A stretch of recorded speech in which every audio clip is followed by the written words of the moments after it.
41வது ஸ்லோகம். ஏவம் மயா வய பிராப்தம் லோஜனே விமலே ததா ஸ்வஸ்தோ பவ மகாராஜா संविशस्वासने शुभे. संविशस्व आसने शुभे.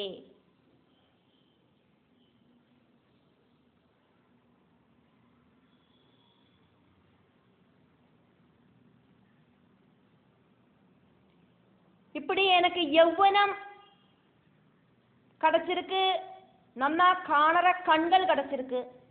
ராஜாவே, உங்களுக்கு சந்தேகம் ஒன்றும் வேண்டாம். சொஸ்தனாயிட்டு நல்ல ஒரு இருப்பிடத்துல நீங்கள் அப்படி உட்காருங்கோ.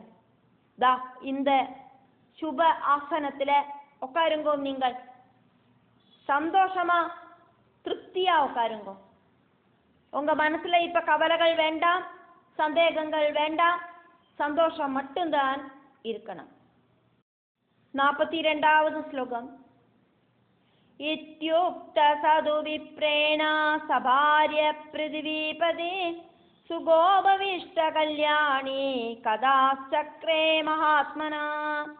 மகாத்மாவான சவனன் இப்படி சொன்னதை கேட்டு ராஜா மனைவியோடு கூடிட்டு சொஸ்தமா அங்க உக்காந்துட்டு பலவித சல்கதைகளை சொன்னார். 43வது ஸ்லோகம். அத ஏனம் பார்கவஹ. அதைனம் பார்கவ ப்ராஹ ராஜானம் பரிசாந்த்வயன் யாஜயிஷ்யாமி ராஜம் ஸ்வாம் சம்பாரானுபகல்பயாம். அதுக்கப்புறமா ராஜாவை நன்னா ஆஸ்வாசப்படுத்திட்டு சவன மகர்ஷி சொன்னார், ராஜாவே, உங்களால ஒரு யஜ்ஞத்தை நான் செய்ய வைக்கிறேன். அதுக்கு தேவையான விஷயங்கள் எல்லாம் நீங்கள் செஞ்சுக்குங்கோ, அரேஞ்ச்மெண்ட்ஸ் எல்லாம் பண்ணிக்குங்கோ. உங்களை விட்டு நான் ஒரு யஜ்ஞம் செய்ய வைக்கிறேன். 44வது ஸ்லோகம். மயா பிரதிஸ்ருதம் தாப்யாம் கர்த்தவ்யௌ சோமபௌ யுவாம் தத் கர்த்தவ்யம் நிருபஸ்ரேஷ்டா தவ யஜ்ஞேதி விஸ்தரே. அஸ்வினி தேவர்களை சோமபானம் எடுத்துக்கிறதுக்கான தகுதி உள்ளவர்களாக்கி மாத்தரேன் அப்படின்னு நான் அவளுக்கு வாக்குறுதி கொடுத்திருக்கேன். ராஜாவே, உங்களோட யஜ்ஞம் நடந்துட்டு இருக்கிற டைம்ல வேணும் அதை எனக்கு நடத்தி கொடுக்கறதுக்கு. என்னோட வாக்கு காப்பாத்தணும்னு எனக்கு. 45வது ஸ்லோகம். இந்திரம் நிவாரயிஷ்யாமி க்ருத்தம் தேஜோபலேன வை பாயயிஷ்யாமி ராஜேந்திரா சோமம் சோமமகேதவா.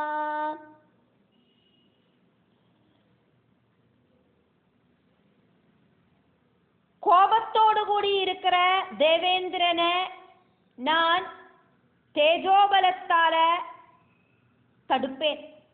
ராஜாவே, உங்களோட சோமயாகத்துல வச்சு நான் அஸ்வினி தேவர்களை சோமபானம் குடிப்பிப்பேன். 46வது ஸ்லோகம். தத பரம சந்துஷ்டா ஷர்யாதி பிருதிவிபதே ச்யவனஸ்ய மகாராஜா தத்வாக்கியம் பிரத்யபூஜயத். மகாராஜாவே, அது கேட்டோன்னே ரொம்ப ரொம்ப குஷியான சர்யாதி மகாராஜா செவனன் சொன்னதை அப்ரிசியேட் பண்ணினார் அப்படின்னு இந்த ஸ்லோகத்துல சொல்றது வியாச மகர்ஷியாக்கும் ஜனமேஜய மகாராஜா கிட்ட. அப்ப இங்க மகாராஜா அப்படின்னு சொன்னது ஜனமேஜய மகாராஜாவை வியாச மகர்ஷி கூப்பிட்டு சொல்லவா செஞ்சாரார். மகாராஜாவே, இப்படி செவன மகர்ஷி சொன்னதை கேட்டோன்னே ரொம்ப குஷியான சர்யாதி மகாராஜா செவன மகர்ஷி சொன்னதை அப்ரிசியேட் பண்ணினார், அபிநந்திச்சார் அப்படின்னு. அதுக்கப்புறம் அங்க என்ன நடந்தது அப்படிங்கிறதையும் வியாச பகவான் சொல்றார். 47வது ஸ்லோகம். சம்மான்ய ஜவனம் ராஜா ஜகாமநகரம் பிரதி சபார்யச்சாதி சந்துஷ்ட குர்வன் வார்த்தா முனே கிலா. செவனனை தொழுததுக்கு அப்புறம் ரொம்ப குஷியான ராஜா அவரோடு கதைகளெல்லாம் புகழ்த்தி பாடிண்டு மனைவியோடு கூடிட்டு அவரோட சொந்தம் நகரத்துக்கு திரும்பி போனார். 48வது ஸ்லோகம். பிரசஸ்தே அஹனி பிரசஸ்தே ஹனி யஜ்ஞீயே சர்வகாம சமிருத்திமான் காரயாமாஸ சர்யாதீர் யஜ்ஞாயதனமுத்தமம். யஜ்ஞ ஆயதனம் உத்தமம். ஷர்யாதிஹி யஜ்ஞ ஆயதனம் உத்தமம். பிரசஸ்தே அஹனி யஜ்ஞீயே சர்வகாம சமிருத்திமான் காரயாமாஸ ஷர்யாதிஹி யஜ்ஞ ஆயதனம் உத்தமம். பிரசஸ்தே ஹனி யஜ்ஞீயே சர்வகாம சமிருத்திமான் காரயாமாஸ ஷர்யாதீர் யஜ்ஞாயதனம் உத்தமம். ஒரு சுப முகூர்த்தத்துல சர்யாதி மகாராஜா சர்வ சன்னாகங்களோடு கூடிட்டு எல்லா அரேஞ்ச்மெண்ட்ஸோடும் கூடிட்டு ரொம்ப பெரிய உத்தமமான யஜ்ஞசாலையை உண்டாக்கினார். 49வது ஸ்லோகம். சமானீய முனீன் பூஜ்யான் வசிஷ்ட பிரமுகானசோ பார்கவோ யாஜயாமாஸ செவன பிருதிவிபதே. ஷர்யாதி மகாராஜா ரொம்ப ரொம்ப ரெஸ்பெக்டுக்கு உரியவர்களா இருக்கிற வசிஷ்டர் தொடங்கின முக்கியமான முனிகளை இன்வைட் பண்ணினார். பிருகுபுத்திரனான செவனன் ராஜாவை விட்டு யாகத்தை செய்ய வச்சார். 50வது ஸ்லோகம். விததே து ததா யஜ்ஞே தேவாஹ சர்வே சவாசவாஹ ஆஜக்முஹு ச அஸ்வினௌ தத்ர சோம அர்த்தம் உபஜக்மதுஹு. விததேது ததா யஜ்ஞே தேவா சர்வே சவாசவா ஆஜக்முச்சாஸ்வினௌ தத்ர சோமார்த்தம் உபஜக்மது. அப்படி யஜ்ஞம் நடக்கிறத தேவேந்திரன் தொடங்கின எல்லா தேவர்களும் அந்த சோமபானத்துக்கு ஆயிட்டு அஸ்வினி தேவர்களும் அங்க வந்து சேர்ந்தா. 1வது ஸ்லோகம். இந்திரஸ்து சங்கிதஸ்தத்ர வீச்ய தாவஸ்வினாவுபௌ. இந்திரஹா து சங்கிதஹா தத்ர வீச்ய தௌ அஸ்வினௌ உபௌ பப்ரச்ச ச சுரான் சர்வான் கிம் ஏதௌ சமுபாகதௌ.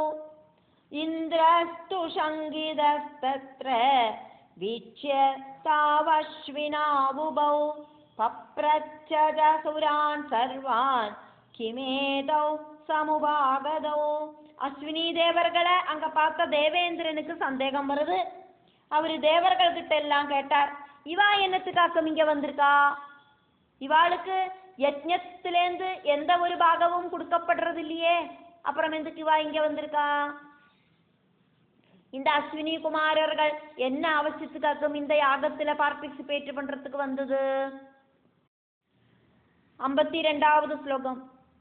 சிகில்சகௌ ந சோமார்ஹௌ கேனானீதாவிஹேதி ச. சிகில்சகௌ ந சோம அர்ஹௌ கேன ஆனீதௌ இஹ இதி ச. நாப்ருவன்னமராஸ்தத்ர ராஜ்ஞஸ்து விததே மகே. ந அப்ருவன் அமராஹ தத்ர ராஜ்ஞஹ து விததே மகே. தேவலோகத்திலே இருக்கிற வைத்தியர்களான இவா சோமபானத்துக்கு அர்ஹர் கிடையாது. ആരാക്കും ഇവാളെ ഇങ്ങ ഇൻവൈറ്റ് പണി വരുത്തിനത്? രാജാവോട് സോമയാഗം നടக்கிற இந்த இடத்துக்கு ഇവ വന്നത് ആര് കൂപ്പിട്ടിട്ടാക്കും? ദേവർകളൊന്നും ദേവേന്ദ്രനുക്ക് ബദൽ ചൊല്ലലൈ. 53ാவது ശ്ലോകം. അഗൃഹ്ണാത് ചവന സോമമശ്വിനോർദേവയോസ്തദാ ചക്രസ്തം വാരയാമാസ മാ ഗൃഹാണൈതയോർഗ്രഹം. മുനീശ്വരനാന ചവനൻ അശ്വിനി ദേവർകൾക്കായിട്ട് സോമം എടുത്തോണെ. இவாளுக்காக சோமத்தோடு அந்த பாகத்தை எடுக்கப்படாது அப்படின்னு சொல்லிட்டு சக்கரன், அதாவது தேவேந்திரன் செவன மகர்ஷிய தடசம் பண்ணி நிப்பாட்டினார். அஸ்வினி தேவர்களுக்கு சோமபானம் கொடுக்க கூடாது. 54வது ஸ்லோகம். தம் ஆஹா தமாஹ ஜவனஸ்தத்ர கதமே தௌரவே சுதௌ நக்ரஹார்ஹௌ ஜனா சத்யௌ ப்ரூஹி சத்யம் சஜீபதே. ചവനനപ്പോ കേട്ടാർ, സൂര്യപുത്രர்களான இந்த அஸ்வினி தேவர்கள் 2 பேரும் സോമപാത്രത്തെ സ്വീകരിக்கிறதுக்கு അർഹതയില്ലാത്തവാളായി തീർന്നത് എതനാല്? ദേവേന്ദ്ര ഉണ്മയെ ചൊല്ല്. 55வது ശ്ലോകം. ന സങ്കരൗ സമുൽപന്നൗ ധർമ്മപത്നി സുദൗരവേ കേന ദോഷേണ ദേവേന്ദ്ര നാർഹൗ സോമം വിഷഗ്വരൗ.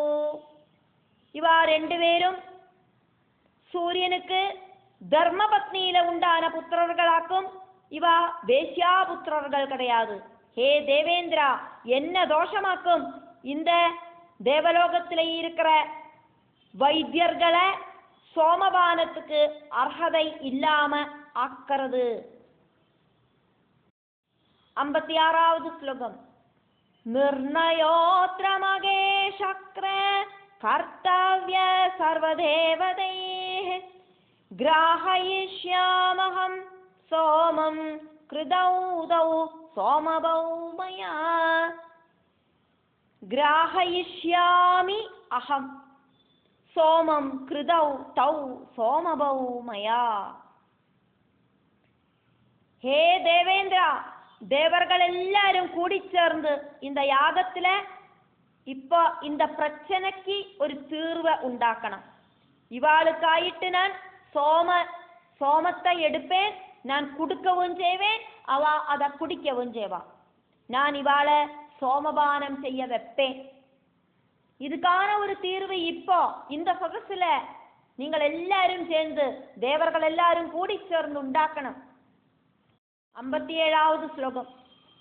பிரேரிதோசௌ மயா ராஜா மகாய மகவன் கில ஏததர்த்தம் கரிஷ்யாமி சத்யம் மே வஜனம் விபோ. மகவன் நிறைய யாகங்களை செஞ்சு கூட்டிட்டாக்குமே நீ இந்திர பதவியில உட்கார்ந்துட்டு இருக்காய். அதனால நீ மகவன் ஆக்கும். மகம் சொன்னா யாகம், மகவன் அப்படின்னா நிறைய யாகங்கள் செஞ்சு கூட்டி நீ இந்திர பதவியில உட்கார்ந்துட்டு இருக்காய். அஸ்வமேத யாகங்கள் நிறைய செஞ்சு கூட்டிட்டாக்கும் உனக்கு இந்த தேவேந்திர ஸ்தானம் கிடைச்சிருக்கு. நான் ராஜாவை, ശര്യാദി രാജാവ് യാഗം ചെയ്യறதுக்கு പ്രേരണപ്പെടുത്തിനേனே, அது என்னத்துக்கு தெரியுமா உனக்கு? அஸ்வினி தேவர்களுக்கு இந்த சோமபானத்தை கொடுக்கறதுக்காக்கும். அதனால நான் என்னோடு வாக்க கட்டாயம் பாலிப்பேன். ஒன்னால் ஆகிறத நீ பார்த்துக்கோ இந்திரா. 58வது ஸ்லோகம். ஆப்யாமுபகிருதம் சக்ரா யதா தத்தம் நவம் வயா தஸ்மாத் பிரத்யுபகாரஸ்து கர்த்தவ்ய சர்வதாமயா. இவா எனக்கு கண்களுக்கு பார்வை கொடுத்தா, வார்த்தக்கியம் அப்படிங்கிற அவஸ்தைய மாத்தி நல்ல யௌவன பிராயத்தை கொடுத்து எனக்கு ஹெல்ப் பண்ணினவாளாக்கும். அதுக்கு பதிலாயிட்டு அவளுக்கு நான் இந்த விஷயத்தை செஞ்சுதான் ஆவேன். இவாளுக்கு சோமவானத்தை நான் இங்க கொடுப்பேன். அதுக்கு இந்திரன் என்ன சொல்றார் அப்படின்னு அடுத்த ஸ்லோகம். அதனால இந்திர உவாச்ச. 59வது ஸ்லோகம். சிகில்சகோ கிருதாவேதௌ நாசத்யௌ நிந்திதௌ சுரை உபாவேதௌ ந சோமார்ஹௌ மா கிருஹாணைதயோர்கிரஹம். சிகில்சகௌ கிருதௌ ஏதௌ நாசத்யௌ நிந்திதௌ சுரைஹி உபௌ ஏதௌ ந சோம அர்ஹௌ மா கிருஹாணைதயோஹோ கிரஹம்.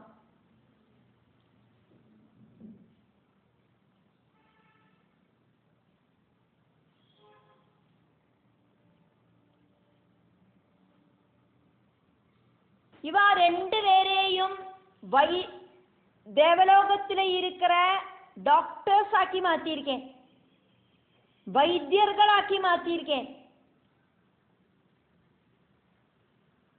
அதனால இவ தேவர்களை விட ஒரு போஸ்ட் கம்மியிலும் இருக்கா. இவ தேவர்களாயிட்டு ட்ரீட் பண்றதுக்கு சாத்தியமில்லை. இவாளை வைத்தியர்களாக்கிட்டாக்கும் நான் தேவலோகத்தில் அப்பாயிண்ட் பண்ணியிருக்கேன். அதனால சுரைஹி நிந்திதவ் தேவர்களை விட ஒரு ஸ்டெப்பு கீழேயாக்கும் இவா இருக்கா. அதனால இவாளுக்கு சோமபானத்துக்கு அர்ஹதை இல்லை. இவாளுக்காக நீங்கள் சோமபானம் கொடுக்க வேண்டாம். அதுக்கு செவன மகர்ஷி பதில் சொல்றார். செவன உவாச்ச. 60வது ஸ்லோகம். அஹல்யாஜார சம்யச்ச கோபம் சாத்ய நிரர்த்தகம் விருத்ரக்ன கிம் ஹி நாசத்யோ ந சோமார்ஹௌ சுராத்மஜோ. செவன மகர்ஷி சொல்றார், நன்னா திட்டுறார் தேவேந்திரனை. அகல்ய திருடினவரே, அகல்யாஜார அப்படின்னாக்கும் கூப்பிட்டது. அதே மாதிரி இன்னொரு பேரும் கூடயும் கூப்பிடுறார். விருத்ராசுரனோடு சத்ரு, விருத்ர சத்ரு அப்படின்னு கூப்பிடுறார். എന്നിട്ട് சொல்றார், அர்த்தசூன்யமான இந்த கோபத்தை அடக்கு தேவேந்திரா, உன்னோட கோபம் ஒன்றும் இங்க செல்லுபடி ஆகாது. தேவபுத்திரர்களான இவா ரெண்டு பேரும் சோமவானத்துக்கு அர்ஹதை இருக்கிறவர்கள் அல்லவா? நீ பின்ன என்னத்துக்காக்கும் இப்படி கோபத்தை காட்டின்னு இருக்காய்? உன்னோட கோபம் அப்படிங்கிறது அர்த்தசூன்யம். 61வது ஸ்லோகம். ஏவம் விவாதே சமுபஸ்திதேத நகோ விவாஜம் தமுவாஜ பூப கிரஹம் தயோர்பார்கவதிக்மதேஜா சங்கிராஹயாமாஸ தபோபலேனா. இங்க இந்த ஸ்லோகம் ஜனமேஜய மகாராஜாவுக்கு வியாச பகவான் சொல்லறதாக்கும். ராஜாவே அப்படின்னு பூபா ராஜாவே அப்படின்னு கூப்பிட்டுண்டாக்கும் சொல்றார். இப்படி வாக்கு தர்க்கம் நடந்துட்டு இருக்கிறத அவருகிட்ட வேற ஆരും ഒന്നും ചൊല്ലலை. செவன மகர்ஷிட்ட தேவேந்திரனும் செவன மகர்ஷியுமாயிட்டு இப்படி பலவிதமா வாக்குவாதம் நடக்கிறது. செவன மகர்ஷிட்ட ஆரும் மறுத்து ஒரு வார்த்தை பேசலை. தேஜோமயனா இருக்கிற அந்த பார்கவன் செவன மகர்ஷி தபோபலத்தால அஸ்வினி தேவர்களுக்கு ஆயிட்டு சோமபாஜனத்தை எடுத்தார். அப்படி சொல்லிட்டு தேவி பாகவதத்துல 7வது ஸ்கந்தத்தில் 6வது அத்தியாயம் முடிவடைகிறது.